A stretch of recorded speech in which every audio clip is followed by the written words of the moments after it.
Hey everyone, it's Sarah, the elder millennial.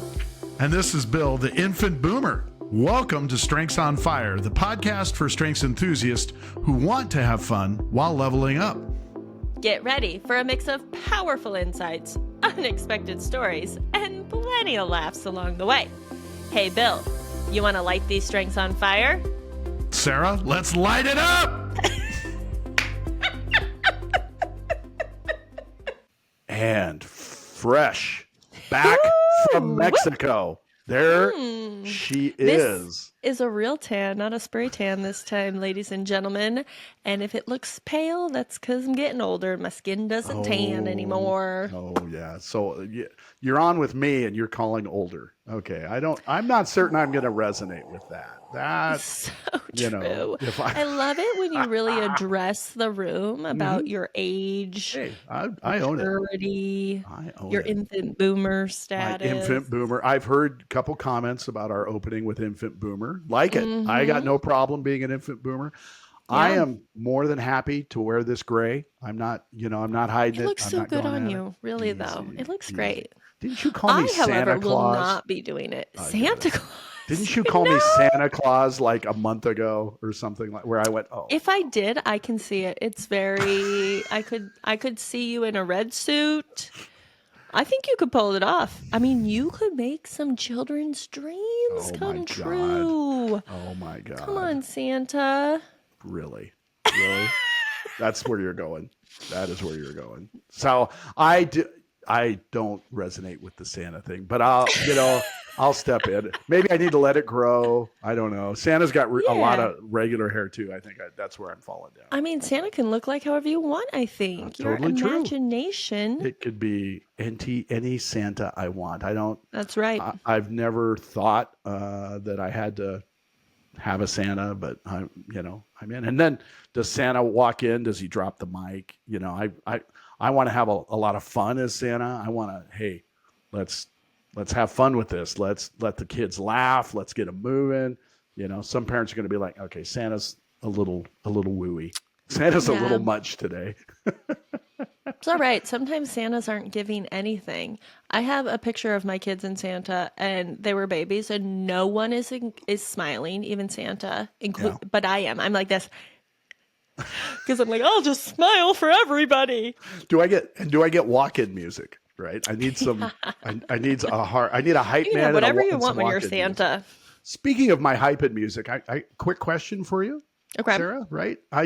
Let me know, because if I had walk-in music as Santa, I think that would work. Right. If you had to pick a theme song for your life, what song would it be? Okay. The first song that came in my head was na na na na. Na, na, na, na, hey, hey, hey, goodbye. But I don't know why that would be the theme song of my life. Like, what is my brain doing? That seems like a really, my life is over. Yeah. Great song. Great. If I had a theme song for my life. Yeah. Just to wrap it down. It is, for all those listening, I know that this is coming out later, but it is December 13th, Miss Swift's birthday. So the theme song for my life would be The Man. Oh. If you know, you know. Wow. Very What about impressive. You, Bill? Blank Space. We both think the Taylor Swift songs. It's a Taylor Swift podcast. By the way, we have not mentioned Taylor in about 4 podcasts. It's a shame. We've skipped our Taylor, right? I was just sitting here. I actually pulled those questions off a sheet and I wasn't thinking about it. But while I asked you, I was thinking, oh God, she's going to ask me. And Blank Space came right to my mind. I was like, when I was on vacation, there was one of my friend's wives loves Taylor. So her and I were talking, we were like morning on Saturday. It was the last day of the Eras tour, the whole thing.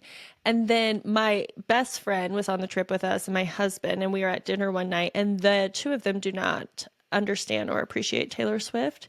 And I'm normally pretty whatever, no big deal, right? But man, something got into me and I dropped the F-bomb and I was like, listen, why do you have to hate on other people's joy? This brings me joy. Ooh. And what is wrong with everybody here that you can't just appreciate it, okay? You don't need to be so negative. And I just kind of ripped into them in a way where afterwards I was like, ooh, whoa. Yeah. I've I got don't usually do that. I've got another 80s song that Mm. I'll be honest, when it rolls up and it's on my playlist, it shows up, it'll rotate in and do things. Every time it does, I replay it. And it was a hit, but it wasn't like one of those we all go, oh my God, I have to have. But there is so much good stuff in it for me that in Mm-hmm. ways I think it resonates with me, which is kind of sad because it is a little bit of a sad song. Not that I feel sad about it. I've been, super happy. I feel really, really fortunate and lucky. But every time this song comes on, I feel it. It's called Over My Head, Cable Car. I never knew, I never knew, right? That you don't know it. So it's kind of a sad song about a guy that just knows that I am over my head, right? I've been waiting for everyone to let me know, and the hook is with 8 seconds left in overtime, she's on your mind, which is Mm. it's an interesting way to think. It's too late to think about. Now we're here, and there's so many good lyrics in it that when I play it, I hear it. So you don't know it, Mm. so I can't riff on it with you, but No, but I think our guest knows it. maybe. Do you think? I think she does. Brea. Brea, Oh, Oh, Brea, you're hey. muted. Oh, there she Oh, is. there you So are. I was like, I don't hear her. I I was like see. having a little mini panic. I was like, I see her lips moving. I There she said is. so. I said cable car over my head, and Brea Over was like, my "Yes, head. Over my head. yes." There Such a she is. there it is. She's She's got a diving voice in. like an angel. Wow. I Real know. good. Maybe Bill and Brea should have a podcast because I just feel like you guys have great voice. But speaking of that, let's introduce her. Well, For those who don't know, Brea has a killer podcast. She doesn't need me, she does have a right? killer So I podcast. don't. You're absolutely right. Yeah. But we could do a My God. tradesy. We could do an episode where Bill and Brea have an episode together and Lisa and I do an episode together. I don't know, just throwing crazy things out there. Lisa's like, I do not want this crazy, chaotic maniac on Are my we? show. Are we? Are we She would hosts? not say that at all. Are we host swapping? Is that Host what- swapping. Host Yeah, swapping. that's what I'm thinking. It's Oh my the next show on TLC. There's Mormon wives, and then there's host swapping, Host right? It's like swapping. I don't Honestly, get it. it's like way more PG than like swinging, you know? Absolutely. Anyways, for our guest, Brea Roper is here. BreaRoper.com. You can find her on Lead with Strengths podcast. She is an incredible Clifton Strengths coach. She's a fabulous presenter, a wonderful speaker. She travels all over to do her work, and we are so lucky and privileged today to have the infamous Brea Roper with us. Welcome. Hey, thank you so much. Please stop. Oh my gosh, she's like, keep going. I need more. I always say Sarah, best hype coach, hype person, I coach know. person in the business. She's I so couldn't good. do anything if I wasn't a cheerleader. My goodness, it is Yeah. just crazy. Her I love it. cheerleading is strong. So Brea, welcome to the podcast. Love having you here today. We are super fortunate to steal you away from your own podcast for a couple minutes. Get Happy you to be into here. ours. So grateful. Oh. Thank you so much for the invite. Yeah. And we touched on this a little pre-show, but it's funny. Most of the coaches that we have on, I'm pretty familiar with. Brea, you and I haven't really crossed paths much. I know you and Sarah know each other well, but you and I don't cross a lot, and I don't know that we've caught up and taught. So this is going to be extra educational for me because I know you're talented in what you do. I've listened to your podcast. Can you hit us with what your top 10 are for our listeners, and then help me understand, and our listeners as well, arsonist's hot shot. I don't, we'll talk about that Oh as yeah, we the go. great debate. That's the great coming debate, up. people. Help us understand how you got to where you are right now. What was the path that brought you there? So really curious. Yeah. Okay. So let's start with the dominant or the top talents. Communication, number one. So podcast, love being here and being able to use my voice. Communication, woo, activator. So also very at home with the activator led strengths on fire. Communication, woo, activator, futuristic, connectedness. And like the next 5 to 6, I would say individualization, positivity, love strategic, command, self-assurance, ideation, they all kind of shift their order, I think, depending on the day, but they are all always present for sure.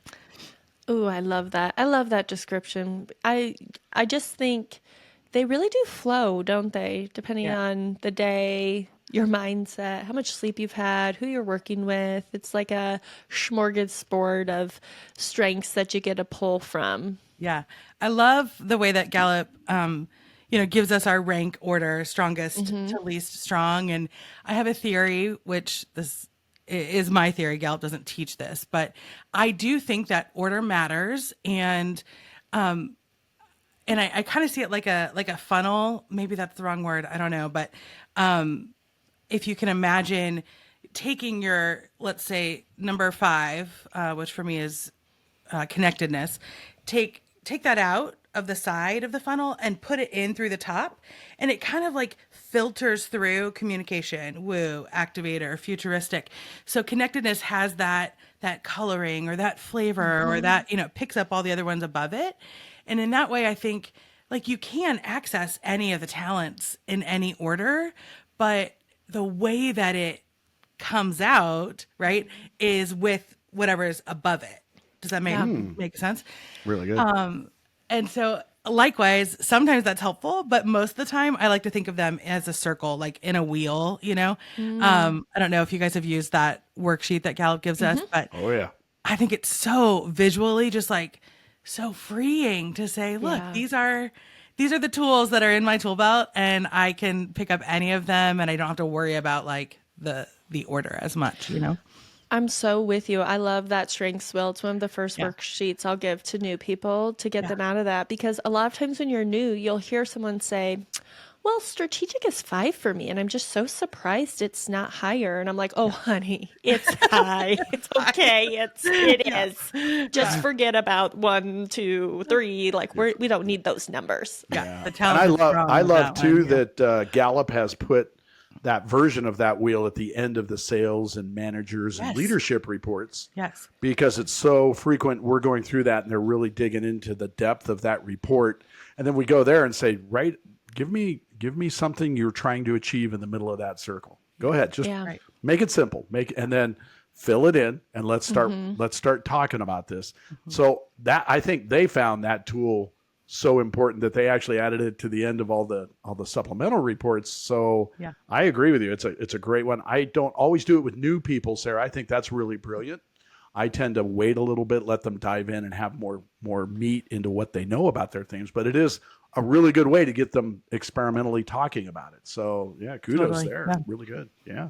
Yeah. Okay. Uh, We just went coach deep dive. Like we were like, oh, this is interesting. Let's go. But let's back up and let's hear from Brea about how'd you get here? How'd you even become a Clifton Strengths coach? How did you get your own business? Like, how did you become a phenomenal podcast host? Oh my gosh. I mean, well, connectedness, number 5, we've already talked about it. I think that leads my story for sure.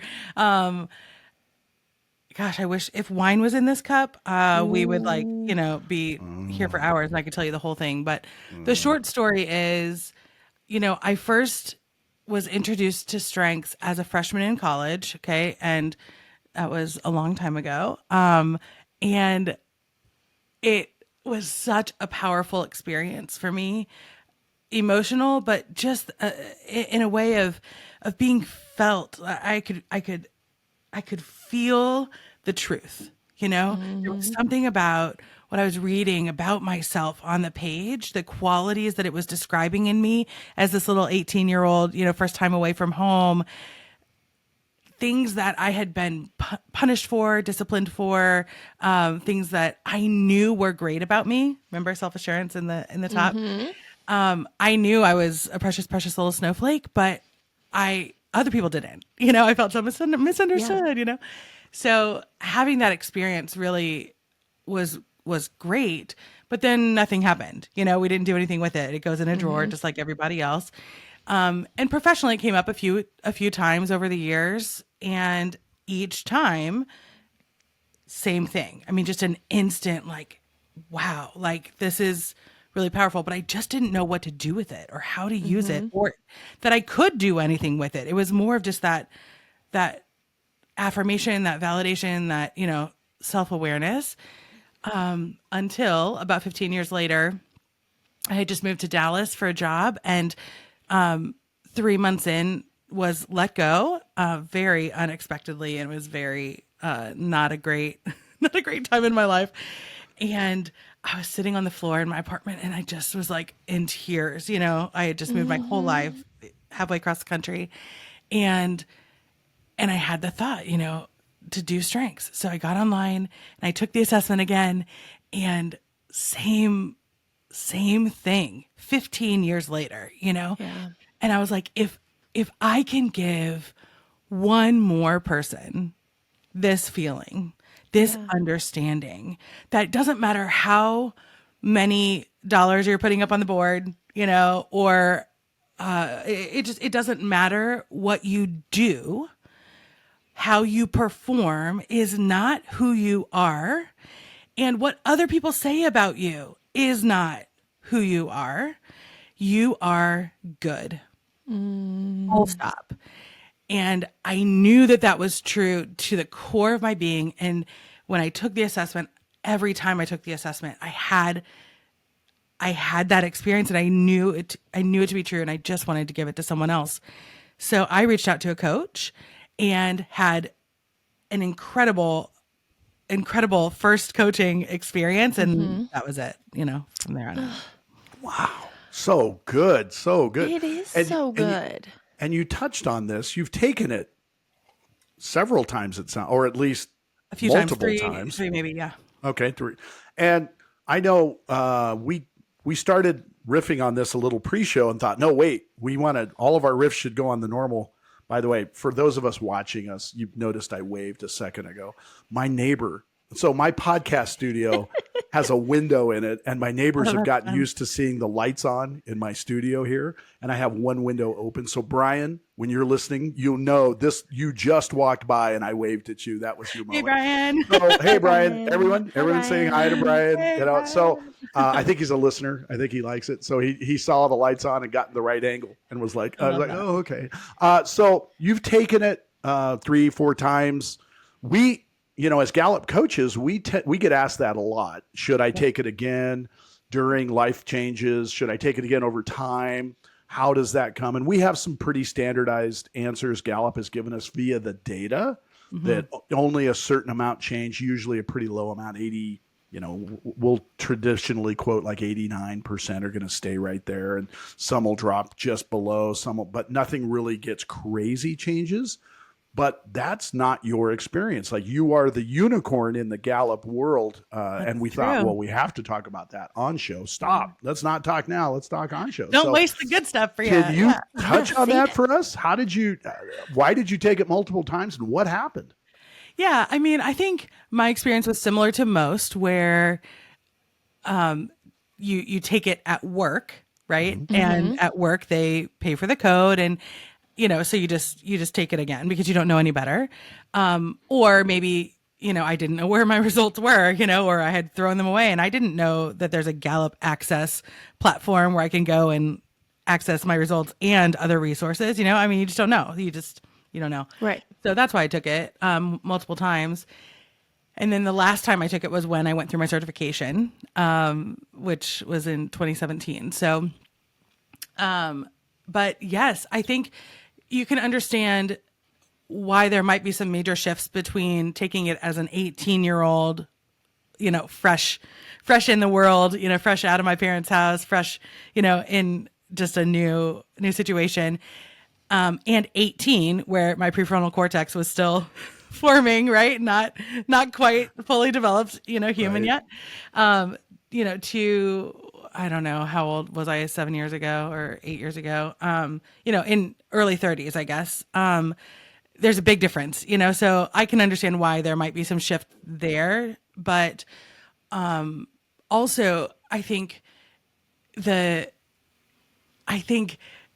it is a self-assessment. And so if you don't know yourself, Gallup's research to craft the questions is phenomenal. I am amazed how it pulls out of us things that we don't even recognize in ourselves. Right. Yes. And at the same time, it is a self-assessment. So it only outputs what you give it, right? So I do think that there was some of that when I was younger. I didn't quite know myself as well as I do now, but mostly I think the reports, the results that I have that are more recent reflect true strengths of mine. Things like not the strengths that I gave you. Things like Okay. empathy, adaptability are two that are very, very high. Number 5, number 6 on my recent report. I 100% know that those are not true talents of mine. But I can use some of the talents that I gave to you and I have used. And through my life experience, I've moved over 100 times in 30 years.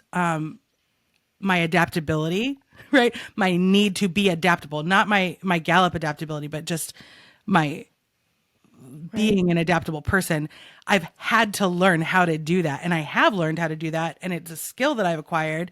And I've used my other talents to make it a little bit easy. And, and so now it shows up on my report as a strength, which I believe it is. I believe I'm an adaptable person, but not through the way that Gallup defines it as a talent. So, yeah, I like to think of them as like muscles.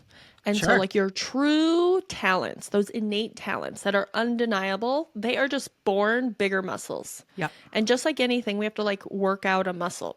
So if you have something like adaptability and maybe it's a middle-sized muscle, well, yeah, for a lot of your life, if you hadn't had to work it out, it's just sitting there in the middle being like kind of useful, kind of not.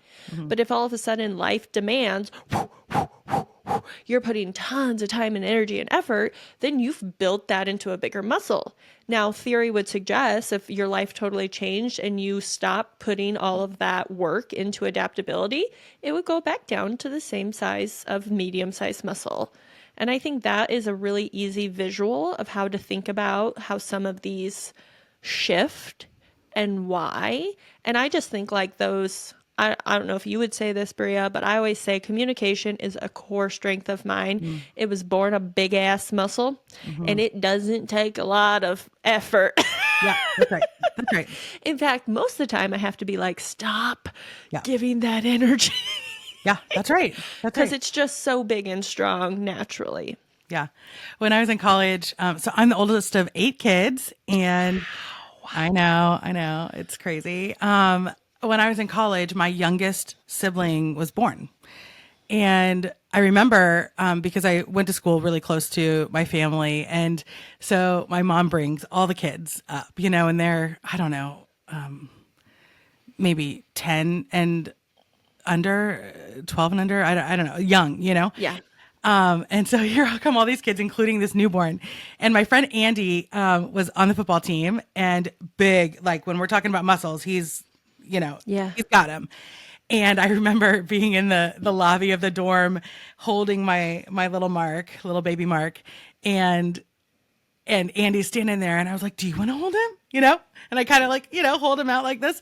And Andy's eyes just got like saucers, like so big, and you could just feel the fear emanating. It was just pulsing off of this huge guy that you would not expect to be afraid of this little tiny little baby.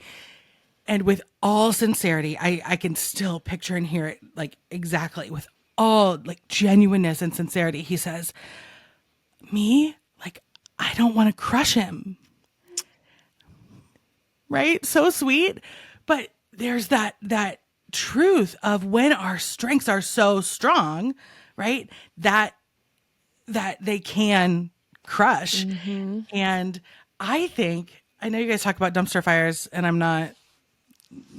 We can tease it. We can talk about it more if you want later. But We love a hotshot who comes in and knows the show. Okay. I mean, Do come it. on. If you've listened and sent notes and you're tease it. Yeah, get it out there. I mean, that's the dumpster fire, right? Is when your strengths are not doing what they should be doing, when they're not acting in the right way.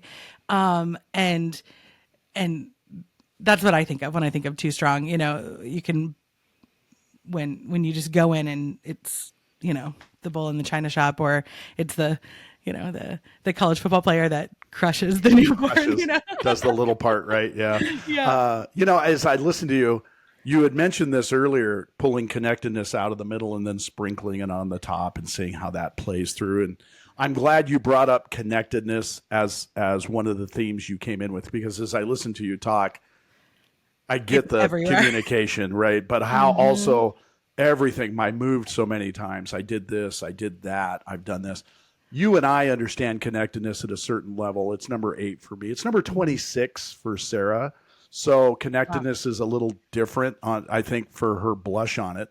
But the one thing I really wanted to point out, and this might be going a little deep, but good on a coaching session, your connectedness, I think, from my point of view, is partially bringing up the definition of all of the way your strengths come and go. You're connecting them in a very strong way that allows them to be into that funnel and pushed around, as opposed to, I've got to do them right at the way it was given to me, and they're there, and that's going to hand that. Do you think connectedness plays a big part in that philosophy for you? It's interesting. I've never thought about it like that. So I will think about that, and I'll get back to you. What immediately comes to mind is, I've had a little bit of practice. I've been developing my strengths for over 20 years. So I really, and my talents are not talents that look for the right way to do anything.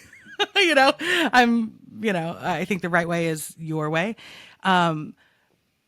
So when I think about the ebb and the flow and the moving it around, like that's just, it is so natural to me, and connectedness, I'm sure, plays into that. But it's more, it's intentional as well as, Sure. as well as just naturally happening. I really do see them as tools to use.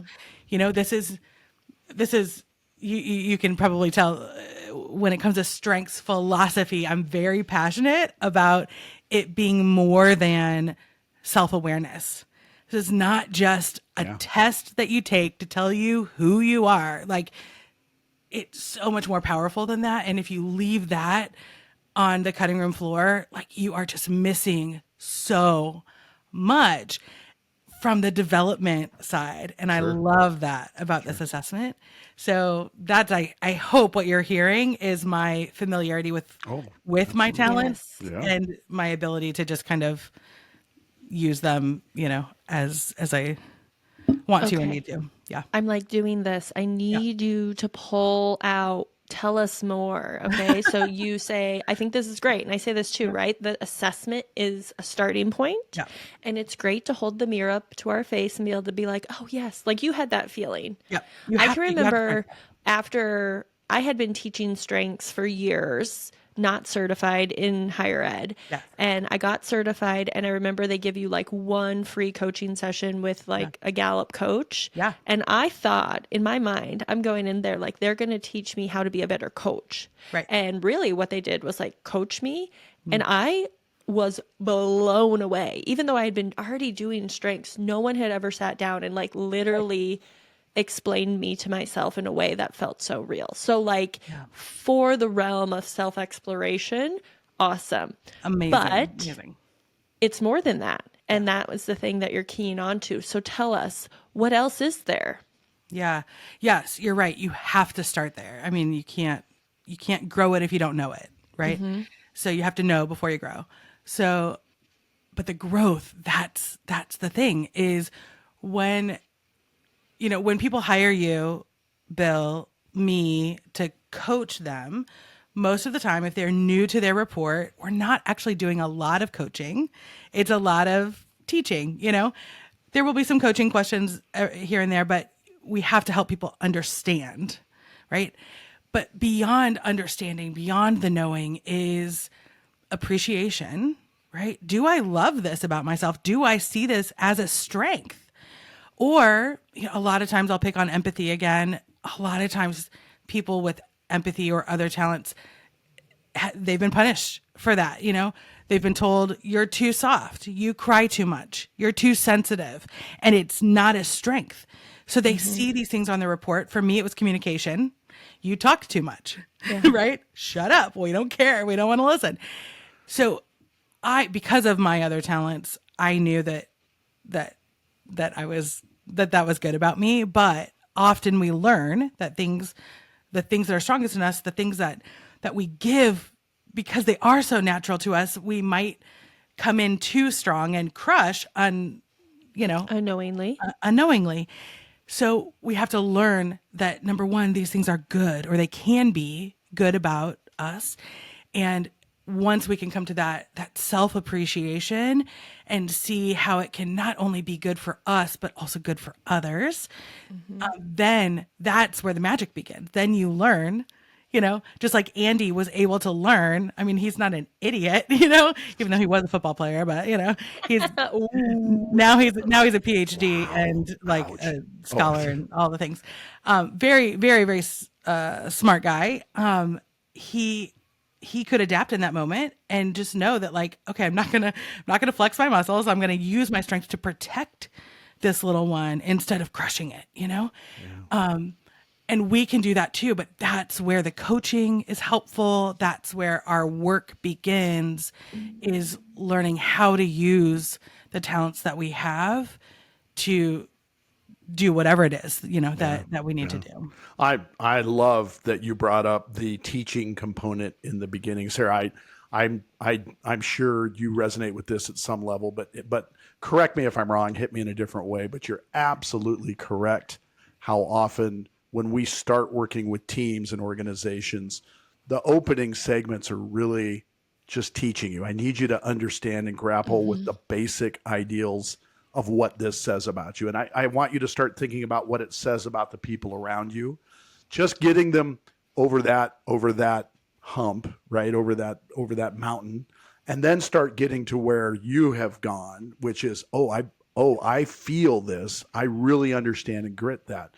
That is really the job. That's the whole coaching ideal. And we do this podcast so that other coaches, but also our clients and prospective clients listen to it. So I'm glad you brought that up, because we try to point that out. Hey, this is a commitment. There's some time here, right? It may not be instantaneous. We're going to see results here, but if I can get your team as the Sherpa, if I can Sherpa them to the top and get them over, we will really see some advance and some ideas around how good you are.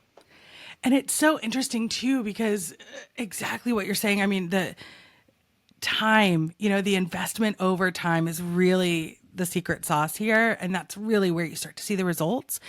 But most people, unfortunately, Gallup tells us over 80% of people who take this assessment never do anything with it.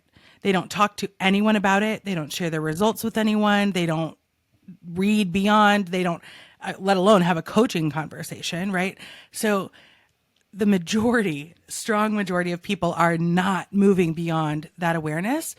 And I wonder if it's because the assessment does such a great job of identifying the truths that we already know about ourselves. And people are like, yeah, that's me. Yeah. And it just kind of hits it in a way where even you don't see your own potential. You don't see anything beyond what's already on the page. And this is, gosh, what a world we would live in, right? If people could actually see what they are capable of. Yeah. If people could actually see how their goodness, their innate goodness, could become great. Right. And beyond. But most of the time we don't see that. And a lot of the time people don't even see their own strengths, right? Either because it, like we said, people have recognized it in a negative way, or just because it's so natural to us that we just don't even know that it's anything special, So, gosh, if you're listening to this, please, please, please, no matter where you are on your strengths journey, take one more step And if you can, hire a coach to help you, because any good coach will act as that mirror to reflect back to you and be the cheerleader. Like Sarah, you love to cheer people on. Bill, I know you do too. I do too. Like, they will be your best advocate to get Yeah. more of the goodness that's already inside of you.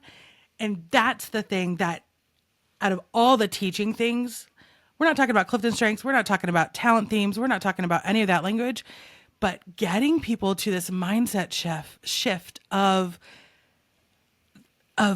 focusing on what's already good in them and developing that, instead of what's wrong with us, or what people, where we're the perceived lack. That is a huge, huge shift from the way that we've always done it. And it feels inadequate, quite frankly, to approach our development like that. But I promise, and I know you guys are on that team, like, when we do, the results are exponential. So your best opportunity for growth is to know what's already working and to grow that, to grow the good. And that's where greatness comes from. Yeah. And first of all, I love your passion. I resonate with that so much, and it just, you can feel it. And I know it's important because I do this work, and I can't tell you how many times. So I worked with a group recently, and we're just getting kicked off on a long journey we're going to do with strengths. And before we even got into anything, I just said, write down the 3 things you do best. You don't need to use any of the strengths knowledge. I just want to know, like, let's set the bar. Yep. And it was a room full of women, which I think women can even be more critical on themselves than men at times. Sure. And there were so many rumbles and grumbles. People were like, I don't know what to do. And you're right. And I'm like, oh, by the end of this time together, you will be able to give a dissertation on what is best about you, because every single person out there has things they are the best at. And you need to know what they are for yourself, for the people around you, for anything you do, personal, professional. You need to know it. And the other thing is, when I do a intro strengths coaching session, which, like you said, is a lot of teaching about the strengths, I spend the top of the time going through the strengths with them, saying, here's what I know about the strength in general. How's it show up for you? Right. And we kind of just do this back and forth You're a exploration. master of that, Sarah. Yes. And if there is time, I always try to say at the end, it's clear to me that you do a lot of things really well. What are the 3 you do best? And the amount of times when we literally just spent 45, 50 minutes talking about what they're good at, they're like, ooh, yeah, don't know. Or they'll know 1, but then 2's hard. Or they'll know 2 and they're like, I got to come up with a 3rd. I'm like, your ass is not leaving this room until you give me 3. We literally just talked about 10 things that you're good at, and probably more than that. Like, let's go. And it's just what you said, Brea. It is, we live in this deficit mindset culture that we have been trained through evolution and society to say, this is what's wrong. Don't do that. Oh, I don't like the way you do that. Why did you do it this way? Less of this. And we have been like brainwashed to think that that's how things get better. Yep. Yeah. And is it? No. Is it? No, it is not. No. And I echo that so much. I'm working with a client right now through a 10-week program that we designed of goal setting, and then defining how how your strengths lead into the goals, how you can accomplish them, how to break them down. And it's a custom piece of paperwork we do. Gallup doesn't send that out. And we've run through it, and I've got her to the end of this process. We only have 1 more session left. And Sarah, you're so right. We've spent 8-9 weeks talking about, oh, well, how did this go? Set that goal, set that intention, make sure you're aiming this. Oh, you did it. Oh, you did this. Oh, and that happened, and this happened, and that happened. And so much goodness has come from her stepping into those. But now, as we're approaching the end, the last sheet is reflect back, write down your 3 goals that you started with. What have you accomplished? What strengths did you use? And I'm getting did we really accomplish that much?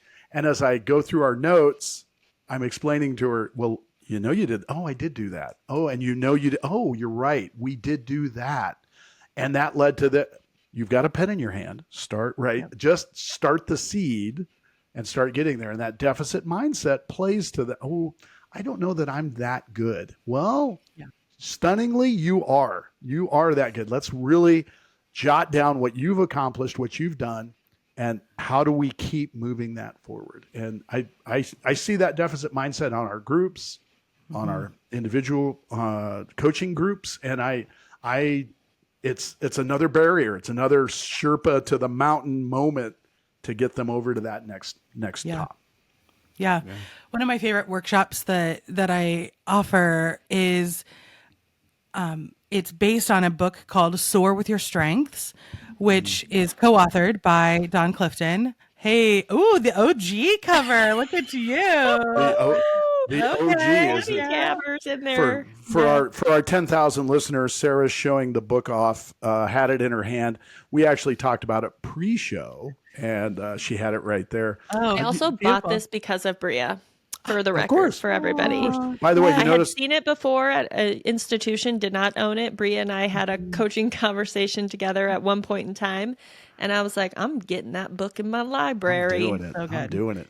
You noticed I said our 10,000 listeners.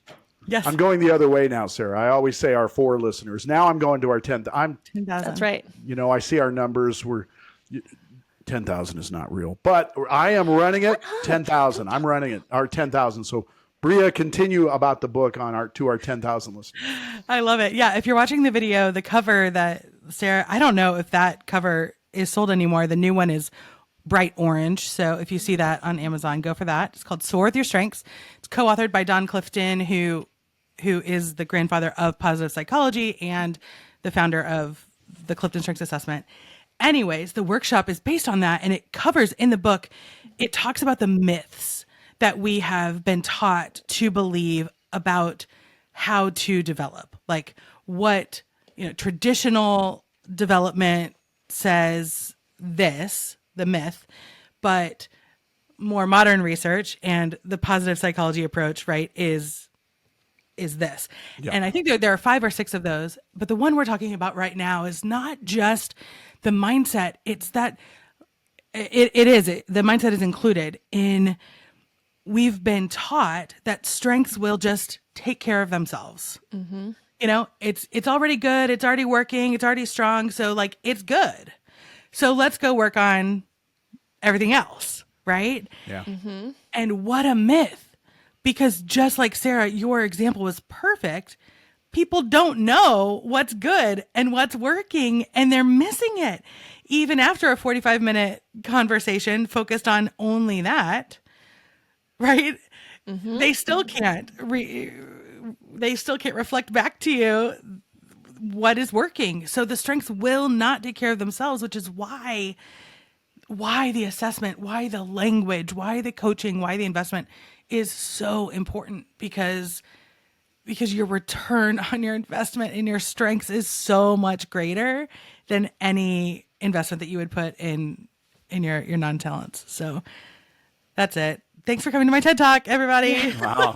TEDx. I always say it's my bid for Miss America. Like, if we could all just take the time to learn about ourselves, the world would be a better place. This is how we fix like all crime and injustice and all bad and negative beliefs, is we just have people take time to learn about themselves. And then don't stop at the learning. Don't stop at the knowledge. You have to go further. You have to take the next step. And that's where any of us on this podcast would love to help. Absolutely.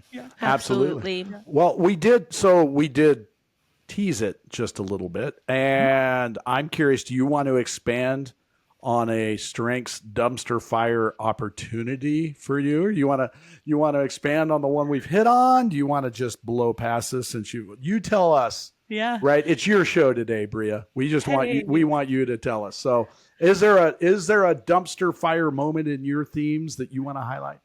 Well, here's the thing, is my positivity is so high that I don't see a dumpster fire as a bad thing. So I don't really understand the analogy. I mean, I do, but I don't, because like I grew up in, my parents have 7 acres of woods behind their house. So when I think of a dumpster, I'm thinking of like a barrel, where we burn the leaves and the sticks and everything that we cleared out that was in the way, all the bad stuff.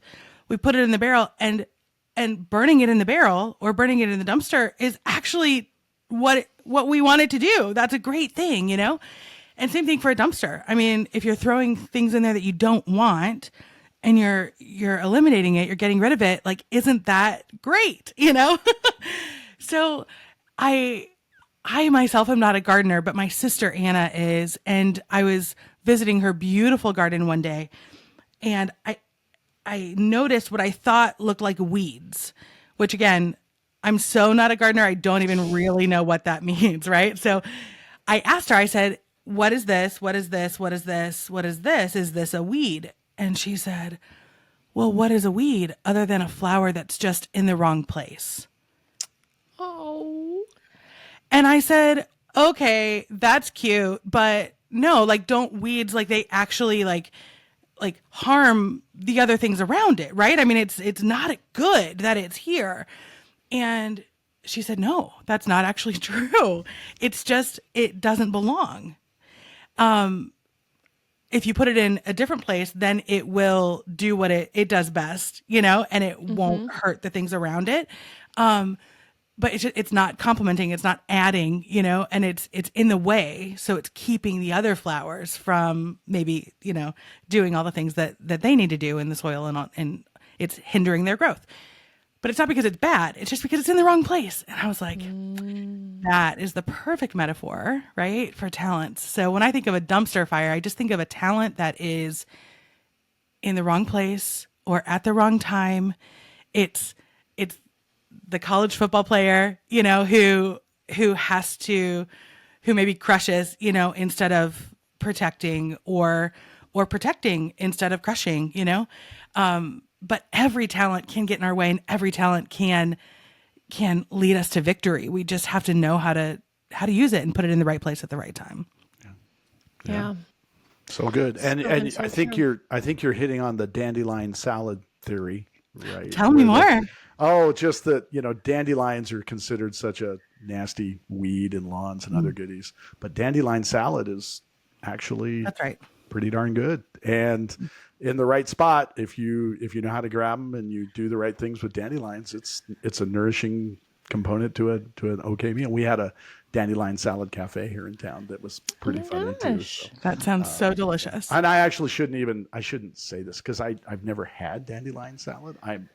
I'll let our listeners tell me, no, it's a myth. It's horrible. I don't really know, but I know the idea of it, of, hey, it's something we would normally not want around us, but yet, hey, look, it's so useful in a certain way. So Yeah. I like that. Well, and I like just to point out with what you're saying, Brea, also positivity number one. So come for me. We have to have the dumpster fires. Like, there is no reality where someone has none. Right. That's right. Because perfection is a myth. Yes. No one is perfect. We are all learning and growing and evolving. And so you have to kind of like overuse, underuse to figure out, oh yeah, this is the track I want to be on. Yeah. Right? Whether that's with your strengths or anything in life. Bill, you walked away for a second during the pre-show, and Brea and I were talking about some of our first episodes and how they were a little hard to listen to for both her and I, because the chit chat went on for a very long time.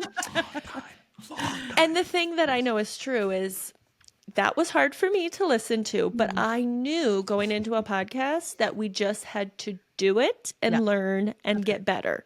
And if we tried to wait around till we were perfect, it would never start. And for the listeners out there, how many of you have a podcast you're going to make that just, it's not the perfect conditions yet. Not all of the stars have aligned. Or maybe it's writing your book or taking that big European vacation or whatever it is. We tend to try to wait until the quote unquote perfect time. And that can get us into trouble. Now, I'm not saying you shouldn't be deliberative and take a little bit more thought or energy than me, because I'm kind of a shoot from the hip gal. Yeah. But I do think that there is some beauty in the imperfection. And I love how you talk about the dumpster fire being like, no, we have to start all this stuff on fire. This is what we want. Yeah. And the fire is actually how we make it new again. Yeah. And is it hot? And is it scary? And is it messy? Yes. But Yes. And Is she Let's do describing it. my life? What just happened there? What the? yeah. Here's the other. Do you want another theory, or are we like? Oh, Therius. We're ready. go, girl, go. Okay. You're on fire. I feel You're a like hot shot. Get it. You're an arsonist or a hot shot. I don't know yet. We're gonna find out in a minute. both, depending on the day. So here's my theory. I think that most of the time the dumpster fires come from those like 10 to 15, like the ones that are like right below your dominant, they're the really, really top of your supporting, because again, just a theory. But I think that there's enough competence there, there's enough knowledge, there's enough skill, there's enough like natural ability and natural interest that we get from our talents, right? It's interesting to use those like 10 through 15s, but it's kind of like, and as the oldest of 8 kids, it's not like I know this from experience or anything, but it's kind of like the annoying younger sibling who like wants to hang with the cool kids and is always like, pick me, can I come? I want to do it too, and it's like they can do it, they're capable, but they're not quite as strong or wise or fill in the blank. They're just not quite there yet. And so those are where we can get tripped up and distracted by our own kind of mediocre strengths. And I do think that people play small for so many different reasons, but I don't think playing small for most people looks like the 30 to 35 or 30 to 34 range. It looks like that 10 to 15, 16, 17 range because it's available to us, So I think that's where we get a lot of trouble. And I notice it in myself when my, let's say, ideation or strategic, which are still in my 6 through 10. If I get stuck in my head, like my activator is much, much higher. My activator wants to go, So when I'm stuck in my head, that's the dumpster fire. And I know I just need to get moving and let the strategic go as I'm going. But if I'm just thinking about it and kind of planning ahead and charting all the courses and seeing all the options, that's the dumpster fire strategic. For me, I need to be activating. I need to be on the go, and then strategic is moving and grooving and pivoting as we're on the move. So Yeah. Interesting. Yeah. I love that. You're good at this. Has anyone ever told you that? Thanks, Sarah. So are you. This is so fun. I appreciate the conversation. I'll just be over. I'll be over here. Don't worry about it. Oh, Bill, you're fine. No, please. No, don't. Everybody's contributing. Come on. Please. No, you're doing don't. a great No. job, Bill. Okay. I have a question for you, Brea. Hit us, I'm Sarah. ready.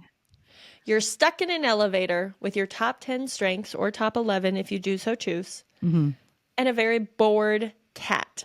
How do you keep everyone, including the cat, entertained? Oh my gosh, I'm getting nervous and anxious just thinking about it. I don't know anything about cats. So is that the nervous, anxious part? Is the cat or the 10 Yes. people in the? Okay, gotcha. All right. Yes, just the cat, because I have no idea.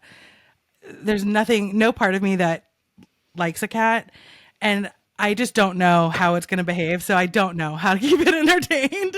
So You need to find one of the people who's a cat person and be like, okay, you're in charge of this cat. I'm just trusting that is going to work itself out. But I think we've all heard high communication, happy to sing you a song, happy to do a dance, happy to, gosh, this is so embarrassing. But when I was in high school, my favorite thing, I thought it was so cool. This is my individualization, I think, coming out. My favorite question to ask a stranger is, can I see your wallet? Because remember when we had wallets, which apparently the kids don't use wallets anymore. If you have a wallet, then you're old. You know that. Oh. Anyways, Oh, you know, yeah. because he's Oh, around Bill to do really was everything. like, oh. Yeah. Oh. I've got Kind- like 9 of them I rotate. And, Yeah. yeah. If you have rotating wallets, you're a I boomer. do actually. I've got some wallets over time that I thought were fun and interesting. And, Rotating like if wall. I If you want a have really a small wallet one, you thought was fun, you're a boomer. yeah, it's I have one made out of baseballs, old baseballs that I'm a baseball fan. So that You're for a Like instance, boomer. the skin on the baseball. I'm an infant boomer. Don't you forget it. So Okay. Don't you Okay. forget Sorry. it. We totally sorry, tangent. sorry, Brea, go on. Tangent. So, but what's for those of us that know what a wallet is and, you know, have used one in our life, what's more personal than your wallet, right? Like everyone had one on them and you get to see, you know, are you a member of a bulk, you know, savings club, you know, like, just all the things that are in the wallet or in a purse. Like, so I feel like I would be looking in a lot of purses. I feel like I would be asking a lot of questions. I want to get to know people. So I can entertain and I love to entertain, but it would probably just be a lot of getting to know you, you know? A lot of- Yes. Yeah. Oh, Got I it. love that. And Okay. Sarah, I'm giving you credit on that. You gave Brea the perfect off ramp on your job is to entertain the people. The people will entertain the cat. Love it. Right? Love it. I know a cat is not my strength. I am going to pick a who, not how right now. So There that you was, go. That was good. That was a Okay. good way to that. Brea, how do people find you? Like, tell us more. What is the work that you do? How can people find you? Tell us about all the things that the people listening need to know. Come on. Yes. Come onto my website. I am very high individualization. So I want to get to know you one on one and I want to know what it is that you want, what it is that you need. And then let's look in my Mary Poppins bag of tricks, you know, and figure out how I can best serve. Or maybe it's not me. Maybe I refer you to someone else. But my website is brearoper.com. That's BREAROPER.com. And you can just schedule a little call there. We'll hop on the Zooms or hop on the phone and, just get to know more of what you're looking for. But what I love to do, my activator loves to activate other strengths champions, coaches. Maybe you're internal at a company, you know, you're the strengths champion, but it's just one of the many hats that you wear. And you can't stay focused on it. Like I have the luxury to do every day, you know, that's my one job. Right. So I love making sure that I love kind of acting as those guardrails and that spotlight for people who are integrating strengths into their organization or their coaching practice or their, you know, maybe you're a therapist and you want to use strengths. If you're a parent, you're a teacher, you're a doctor, like anyone who wants to use strengths, but it's not your main thing, I'm your girl because I will help you to integrate it as much or as little as you know, care to, and just keep you on track with your strengths too. Maybe you're a coach that's building a business and you're realizing, you know, I'm tempted to do it like everyone else or like I've been told to do. But I'm a strengths coach and I know that I shouldn't do that, but like it's hard, you know? So yes, if you want someone to come alongside you and keep you focused on your strengths or strengths in general, and integrate that into your practice, I'd love to talk to you. Excellent. And I will let our listeners know that in the show notes, there's a link to our podcast website. And if you go to the People tab, Brea will be listed under the guest with a bunch of her links. So we'll Awesome. include Thank you, everything guys. you send to us, our LinkedIn or your Facebook, your website, all that will be included in the show note side. So easy to get a hold of you. If you're don't run home and have to write it down this second and back it up. It's okay. It'll be listed on the show note side. So I love it. And can they find you on socials? Are you on the LinkedIn? Are you on any of the Facebooks? Yes. So I have chosen not to be as active on social medias, but you can find me there, Instagram or LinkedIn. But really the best way to get in contact with me is just to reach out on the website. Perfect. She's not Perfect. scary. Don't be intimidated. Just give her a call. She's not. So we're going to wrap up, but we're going to hit on one thing before we go because we've said it now 3 or 4 times. We have been getting a lot of feedback around calling our listeners arsonists as our listening group. Some of it really good, some of it not so good. Some people feel it's a little too deviant. Some people Which I get. love it. I felt that. I hear it. I said it. I absolutely the hear it. grew on me. Now I'm torn. I love arsonists. I like the little deviant, setting a fire for other people. I think it's brilliant. Some people have let us know they do not. So Brea came on. Brea, she hit us with a couple of options too. I think we've officially decided we can call our listeners more than one thing. Yeah. So we're willing to jump right in. If you want to be an arsonist and listen to this show, you let us know. If you want to be a hot shot Whoop, whoop. and listen to this show, you let us know. Either one is good. I would say arsonists tend to start fires, particularly where they maybe don't always need to be. Hot shots tend to keep them in control. So maybe there's a tie in there. I don't know. I'm just saying. Brea, as you were the one that helped us do this, are you an arsonist or a hot shot? Well, I definitely can be an arsonist, and I do love to challenge and clarify, and that often starts fires but it's usually unintentional. Yeah, sure. To be honest, I don't realize that I've started a fire until I'm like, oh crap, see ya. But I think I love the hot shot. To me, that feels like there's already a fire burning, and it's my job to just fan the flame, fuel the flame, make it bigger. So, love that. Okay. I was just thinking as you said that, the woo in me, there is just something when I go, sometimes in the work we do, we have to go facilitate, and sometimes people want us there, and sometimes some of those people don't want us there. Yep.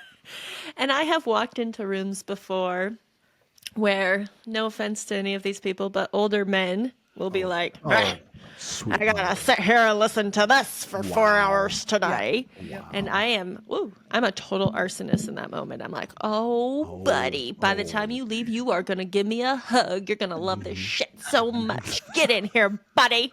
Wow. Come on. And I've worked with many groups of young women. No,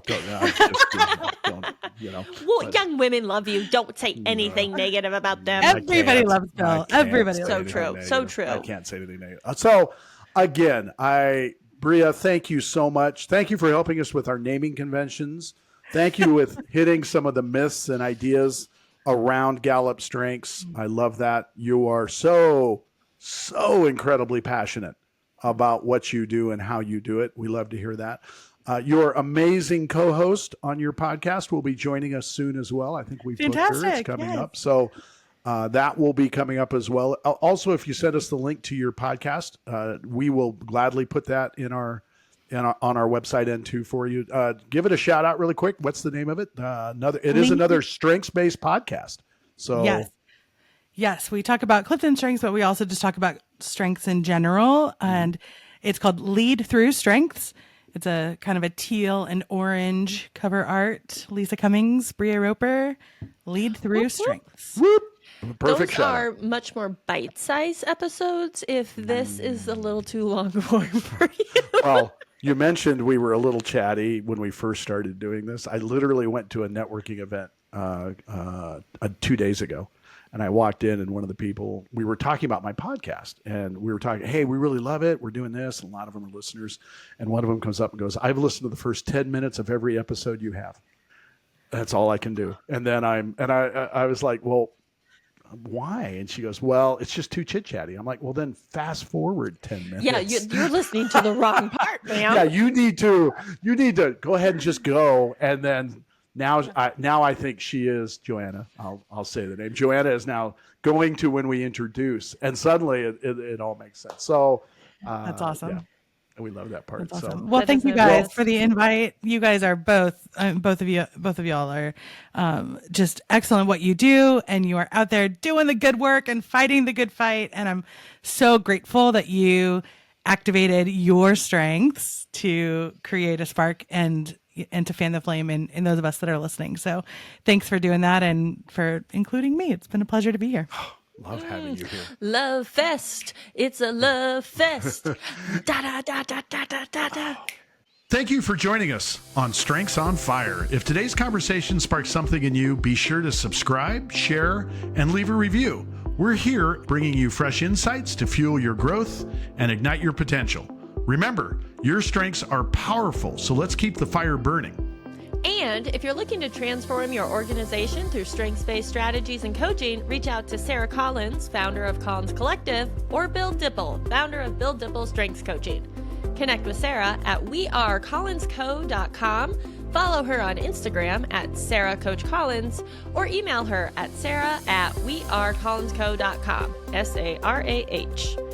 You can reach Bill at BillDipple.com, Bill, DIPPEL.com, or on Instagram at BillDippleCoach, or email him at bill@BillDipple.com. Please note the opinions, views, and interpretations of Clifton Strengths expressed in this podcast are solely those of the hosts and the guests. They have not been approved, sanctioned, or endorsed by Gallup in any way. Until next time, keep your strengths on fire and let's light up what's possible together. Bye, Bill. Bye, Sarah.